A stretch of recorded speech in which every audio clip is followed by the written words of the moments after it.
এবং বর্তমান সংসদ সদস্য একজন আছে সাতক্ষীরার, যিনি কিনা তার বক্তব্যে খুব সম্ভবত, আমি যদি ভুল না হয়ে থাকি, এটা খুব সম্ভবত বিবিসিকে দেওয়া তার এক বক্তব্যে বলছিল যে নারীরা মাহারাম ছাড়া বের হইতে পারবে না।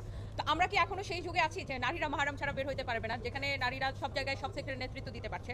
ইসলাম মাহরামের বিধান সেই সময় দিয়েছিল যেই সময় একজন নারী খেলাফতের ছায়ায় নিরাপদে মাহরাম ছাড়াই হাঁটতে পারত। কিন্তু ইসলাম এই বিধানটা কেন দিয়েছিল জানেন?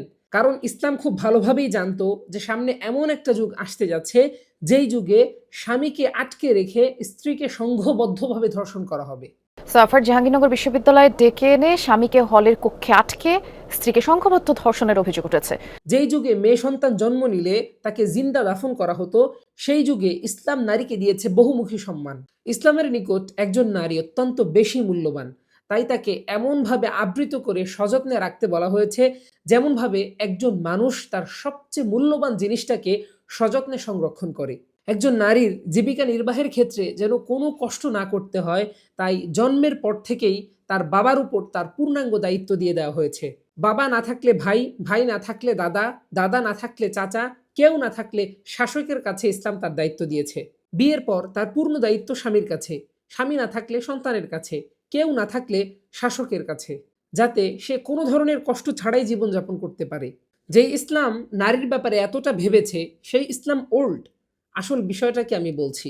মেয়েরা হলো সৌন্দর্য। মেয়েদের প্রতি ছেলেদের যে আকর্ষণ সেটা ছেলেদের নিয়ন্ত্রণের বাহিরে। মেয়েদের জন্মগত অভ্যাস হলো যেহেতু তারা সুন্দর, তাই কেউ যদি তাদের সৌন্দর্যের প্রশংসা করে তাহলে তারা আনন্দ পায়। ঠিক এই সুযোগটাকেই কাজে লাগিয়েছে পশ্চিমা নারী লোভীরা। ইসলাম যখন নারীর প্রতি পুরুষের অনিয়ন্ত্রিত আকর্ষণের কারণে পর্দার বিধান দিল, তখন নারীলোভী পশ্চিমারা তাদের সৌন্দর্যের প্রশংসা করে তাদেরকে নগ্ন করার জন্য তাদেরকে পোশাকের স্বাধীনতা শেখাতে লাগলো, যাতে মহিলারা নিজেদেরকে বাহিরে বের করে। আর সেই সুযোগে এই পশ্চিমা সান্ডারা তাদেরকে দেখে নিজেদের কুপ্রবৃত্তিকে পূর্ণ করতে পারে। মেয়েদের কল্যাণের জন্যই মূলত দেওয়া হয়েছে এই পর্দার বিধান। কিন্তু যে সকল মেয়েরা এটা না বুঝে পর্দার বিরোধিতা করে, তারা কি জানে যে তারা পশ্চিমা শিয়ালদের ধোঁকা ও চক্রান্তের শিকার? তারা মূলত মেয়েদেরকে ভোগ করার জন্যই তাদেরকে বের করার চেষ্টা করে।